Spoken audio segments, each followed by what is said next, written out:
big good one here, and eventually we will like, subscribe, share, comment down below. Let me know what you thought about this episode. Did you like it? Did you hate it? What's your favorite moment? What's your least favorite moment? There are some cringe and equally hilarious things in this. Let's just jump right into the best stuff. I should have had this review up sooner, but I didn't get a chance to. I had a lot of technical difficulties and stuff, and now I'm pretty sure that nobody's going to actually watch the review because I'm a small channel and there's already bigger channels that cover this. But anyways, the best stuff about this episode and the worst stuff about this episode are kind of generated from the same thing. So, spoiler warning, let me just say, upfront spoiler warning. If you haven't seen it, don't watch this video. Go watch the episode before you watch this video. But, this episode kind of takes all the characters off mission and circles them around and puts them right back where they started with more or less confidence, but ultimately forcing them to focus on their original goal. So in a way, it does actually propel the characters forward, but also at the same time, it does somewhat feel like mostly filler material and that we could have done without it. But sometimes in life, you have to take these little detours to have certain revelations that make you realize that the grass isn't always greener in certain situations. The grass isn't always greener. And what I mean is, we'll take Butcher and his wife, for instance. She would have given her life to protect Butcher and all that, with kind of disregard for her son. But in this situation, she's come to the realization that living with Butcher with her son is never going to work, because her son is going to be hunted down by Vought because what he is, and the revelation that it's Homelander's son. It's not really a revelation, I should say, but it is Homelander's son, and the way Butcher feels about Soups and all that. So them running off together, it was great to see them have those moments together and all that, and get to finally catch up after all this time, all the stuff that's transpired, all the stuff that's happened. But knowing that this means nothing for Butcher, he's given her location, and that felt really wow, really? You're just gonna give Butcher's and then give away the wife's location to Butcher? It felt like we were really propelling things forward drastically fast. But then it comes to the conclusion that she can't run off with him because he doesn't really care about the son, and the son's a target on their backs, and just so Butcher's kind of back to square one. He handed over. He's a very selfish prick. So of course, when he got the location, he couldn't give a damn about anybody else or what he got them drug into and where he got their lives at. He just wanted to run off and be with his wife. And it just kind of forcefully hand off the stuff to Mother's Milk, put him in the leadership role. Mother's Milk's been absolutely great this season. Yeah. So there were a lot. He had some really good development. I wouldn't say development, but some pretty good reveals tied to his character about his father and all that. And all that was pretty damn great for adding more depth and substance. But back to Butcher and his wife, this puts Butcher in a spot where he has either no choice. And this could be really harmful to his character arc. He could go for to a downward spiral, or this could make him more focused and understanding than ever before, or this could just make him go complete psychopathic at their Vought to try to just savagely destroy them with no restraint at all. So I'm looking forward to what happens with him more than almost anything that came out of this episode. So Hughie and Starlight, it was great to see them come together. Like I said, they have a lot of great moments this episode. Really great stuff. The little "We Didn't Start the Fire" sing-along thing that they used for one of the promos. That was pretty cool. Yeah, that play out in the episode and all the stuff that they got to do in this episode. The conversations they got to have, the bonding. Oh, it was really, really great. And ultimately, they both end up at square one, too, because Starlight now realizes that she's got to go back to Vought. She's got to be this Trojan horse. She's got to work things from the inside. She's got to be this hero. And Hughie's just back where he was. And I don't know how if he'll be more focused than ever. I know Starlight will definitely be more focused than ever, but I don't know if this will put Hughie and Butcher more on the same page. I kind of feel like this is a great way for them to bond, connect, and not butt heads so much. I feel like this could be a great bridge right there. Them both having these things and being put right back at square one. This could be really great for both their characters when it comes to working together as a team. On the other side, Mother's Milk, I didn't even recognize all the OCD stuff he was doing. It took my fiance to point that out, and then Starlight mentions, because I was thinking it was weird that Starlight was so focused on everything he was doing, all the little things he was doing. But he's got this OCD stuff in here about his father and the history behind the character. All that was really great. Mother's Milk is one of my favorite characters. I didn't like what they did with Frenchie this episode, him trying to put the moves on Kimiko, him being, of course he was high, so I felt like it was out of character for him to put the moves on Kimiko, considering the circumstances, her grieving, and bet he was high. So, and he does have the hots for her.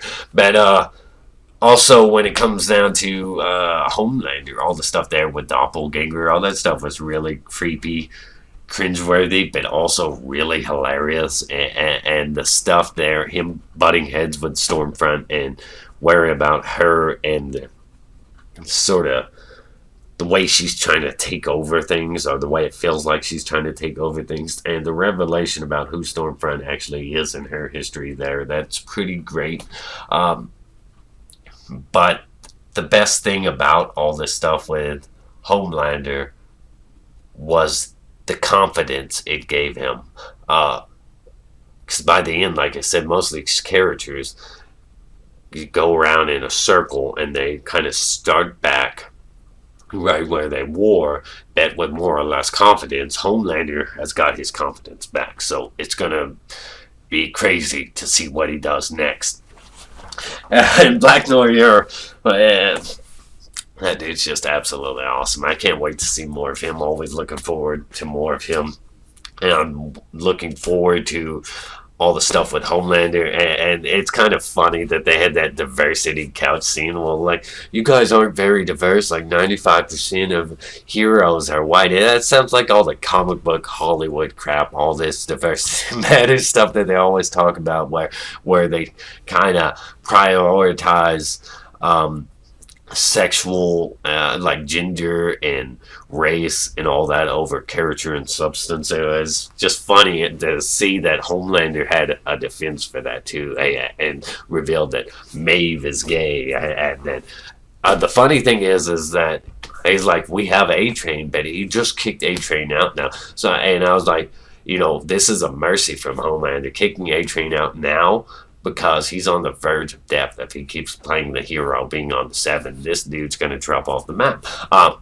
But now he has to walk back that decision and keep A-Train in the 7 just because he's black. And it's going to risk A-Train's life to do this. It's really, really messed up. So all that stuff was great. The stuff that kind of stuck out like a sore thumb in the episode were these like interviews with women. You didn't know why they were happening, or really they just kind of pop in so randomly, filling out a place. But that led to the Deep actually interviewing all those women and stuff, and it's just that stuff didn't really work for me. But yeah, well, let's just talk about the bad stuff. Like I said, that stuff right there, the Deep stuff, that didn't really work for me over the course of the episode. It felt so random and off track, and it kind of distracted us from the primary focus, what should have been our primary focus, everything going on with these other characters. Man, all the other arcs were pretty great. It's just the stuff with the deep. Really, it didn't feel like it worked for the episode. And like I said, this episode does kind of feel like a filler episode because all the characters temporarily go off track just to get right back where they started by the end of the episode. So it's kind of like the illusion of being propelled forward. But it kind of did feel like we were drastically propelled forward. Like things escalated far beyond what they should have, where when we left episode 3, like they really escalated the whole Stormfront thing.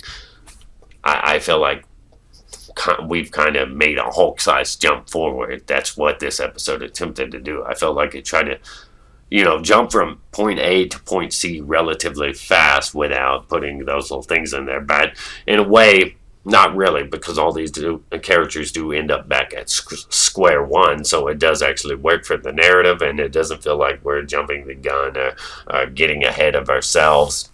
But it kind of did feel like that, and it also does feel like the episode didn't really do much since everybody's kind of back where they would have been anyway. But the Homelander stuff, greatly looking forward to it. The Stormfront stuff, I'm not that hyped for it, but the Homelander stuff, the Butcher and Hughie and Starlight stuff, and seeing where this takes Frenchie and Kimiko, because Kimiko's mindset right now, very curious. Kimiko's out for blood, and for good reason, and Stormfront is a complete psychopath, and Homelander's a complete psychopath, but he's the kind of psychopath you can kind of root for, whereas Stormfront is just, it is what it is. So, all that stuff was really creepy with the doppelganger and Homelander. It really was cringe, creepy, and disturbing and off-putting. And but Homelander getting his confidence back was really great. So, I would give this episode a 6 out of 10. It had some really enjoyable, fun moments, some hilarious moments, the diversity matters type stuff, the singing along with We Didn't Start the Fire, and the kind of chaperone thing that Mother's Milk was having to do, and learning a lot about his character, like his father and all that. That stuff was great. The bonding moments between Hughie and Starlight, Homelander regaining his confidence. But I didn't like the Stormfront stuff. I didn't like the deep stuff. I didn't like the Butcher and his wife stuff. I really didn't like that either. But that is actually absolutely necessary for moving forward with the story, and I hope it really puts Butcher and Hughie in a place where they can relate more to each other, because now they're both back at square one, and neither one of them can be with the women they want to be with because of Vought and all that stuff. So it's going to be really interesting to move forward and see where we're going. I'll have another review up next week. Hopefully I'll actually get it up on Friday next time instead of Sunday, or at least get it up on Saturday instead of Sunday. But big good one here. Eventually we will. Let me know your favorite moments, your least favorite moments. Comment down below. I'll reply to your comments as soon as possible. I like to hear what people have to say about this stuff, what works for them, what doesn't work for them, how much they liked it, and how much they didn't. It was 6 out of 10 for me. It was enjoyable, but nothing that blew me away. It had some pretty great, hilarious moments, and as always, it's the voice. It's got production values, everything. Awesome stuff. Looking forward to the next episode. Stay awesome. Rock on.